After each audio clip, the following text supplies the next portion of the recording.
नमस्कार प्रिय साथियों, मैं समय समय पर जब भी किन्हीं दूषित ग्रहों की युति या कोई इस तरीके की स्थिति सामने आती है तो मैं उस विषय पर अपने विचार, ज्योतिषीय नज़रिया आप सबों के बीच में शेयर अक्सर करता रहता हूँ। अब भी कुछ ऐसी ही स्थिति आकाश में ग्रहों की बन रही है। जून 3 से मंगल अपनी नीच राशि कर्क में और शनि स्वराशि मकर में। शनि तो पहले ही मकर में चल रहे थे, अभी 3 तारीख से मंगल अपनी नीच राशि कर्क में प्रवेश किए हैं और यही स्थिति 20 जुलाई तक रहेगी। और अक्सर देखा गया है कि जब जब शनि और मंगल आपस में आमने सामने आते हैं तो इनका कुछ न कुछ साइड इफेक्ट, इनका कुछ न कुछ दूषित प्रभाव हम सबको भोगना पड़ता है।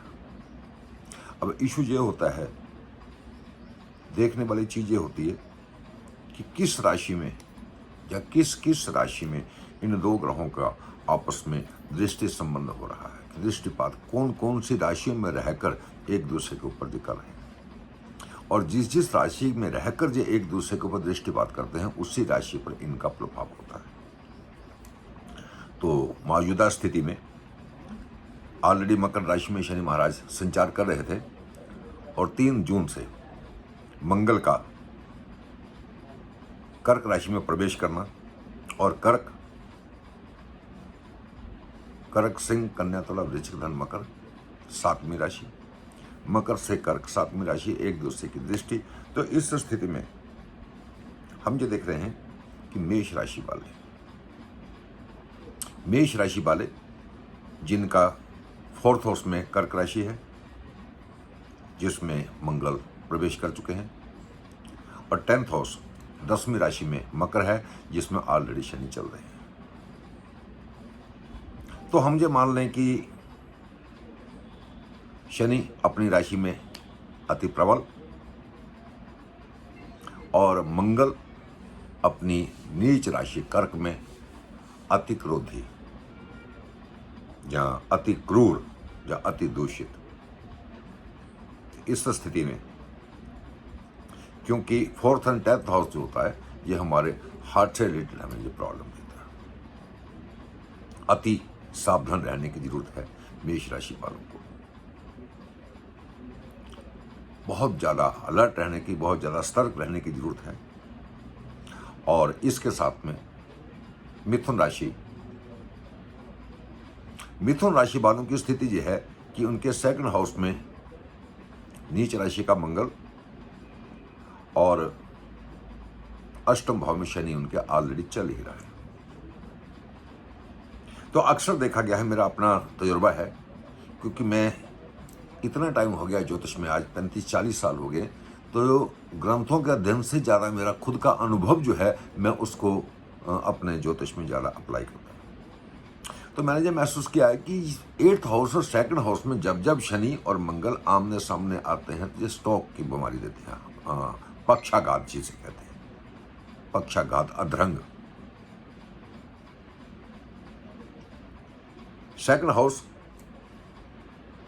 और 8th हाउस, तो 8 में से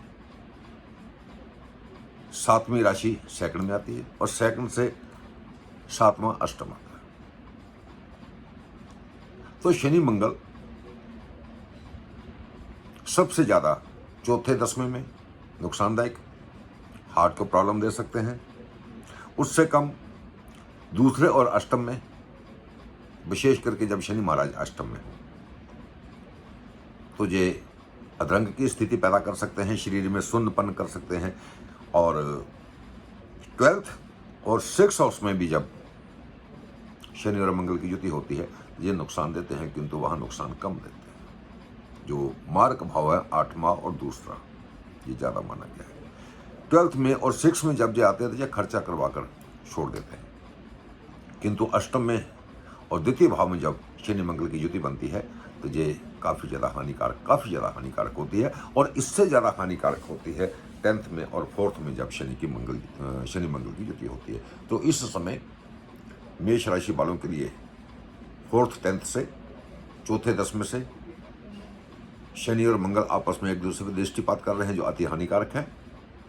मिथुन राशि वालों के लिए 2nd और 8th हाउस से आपस में एक दूसरे का दृष्टिपात हो रहा है, जो अधरंग की स्थिति बना सकता है, काफ़ी हानिकारक है। और सिंह राशि वालों के लिए 12th और 6th हाउस, सिंह राशि वालों के लिए 12th और 6th हाउस में शनि और मंगल का जो दृष्टिपात आपस में हो रहा है, ये भी नुकसान दे सकता है, किंतु ये कम नुकसान देगा। तो फिलहाल मिथुन और मेष राशि, ऐसा नहीं है कि ये बाकी राशि वालों को नुकसान नहीं देते, किंतु बाकियों को नुकसान जो देते हैं वो अलग अलग फैक्टर्स से देते हैं। किसी को पंचम एकादश से हो गया, किसी को किसी से हो गया, किसी को 3rd 9th से हो गया, किसी को लगन सप्तम से हो गया। तो बाकी चीज़ों में नुकसान कम होता है, किंतु ज़्यादा नुकसान जो है वो चौथे 10वें और 8वें और दूसरे। तो मेरा अपना जो मानना है कि अगर किसी भी व्यक्ति के मेष राशि में या मिथुन राशि के व्यक्ति जितने में हैं, जरा सा भी आपको हल्का सा भी आपको कुछ एहसास हो रहा है कि आपको परेशानी हो रही है या हो सकती है, तो आपको इसके लिए तुरंत डॉक्टर को कांटेक्ट करना चाहिए। इसमें लापरवाही की गुंजाइश नहीं है। और दूसरी बात कि नारियल काले कपड़े में लपेटकर सिर से उतारकर बहते पानी में विसर्जित करें। ओम अंग अंगारकाय नमः मंत्र का उच्चारण करते हुए गुड़ गाय को खिलाएं और शनि और मंगल से प्रार्थना करें कि आप शांत रहें और हमारे जीवन में कोई व्यवधान न डालें। फिलहाल ये 20 जुलाई तक यही पोजीशन है। और दूसरी बात, जिनकी जन्म की राशि मिथुन है, मेष है, और उनके जन्म समय में भी शनि की गलत स्थिति है। सपोज करो, उदाहरण के लिए मिथुन राशि वालों का अगर किसी का जन्म के समय में मकर राशि का शनि है, तो उनके लिए ये और घातक है। जन्म के समय में शनि किसी और राशि में है और गोचर संचार करता हुआ शनि जब मकर राशि में आएगा और उसके सामने मंगल आएंगे, तो वो नुकसान तो करेगा किंतु कम करेगा। अगर किसी के बाय द वे जन्म समय में भी मिथुन राशि है और मिथुन राशि वालों के मकर राशि में अष्टम भाव में शनि है और अब भी अष्टम भाव में शनि आया है, तो वो जस्ट 4th टाइम्स उसकी फोर्स के साथ बीमारी का प्रभाव उनको झेलना पड़ेगा। इसलिए मिथुन राशि वालों के और मेष राशि वालों के लिए अगर किसी के जन्म समय में भी मकर राशि का शनि है, तो उनको तुरंत इसका कुछ न कुछ उपाय करवाना चाहिए, बिना देरी करे कर लेना चाहिए, क्योंकि कभी भी कुछ भी संभव है कि हानि हो सकती है।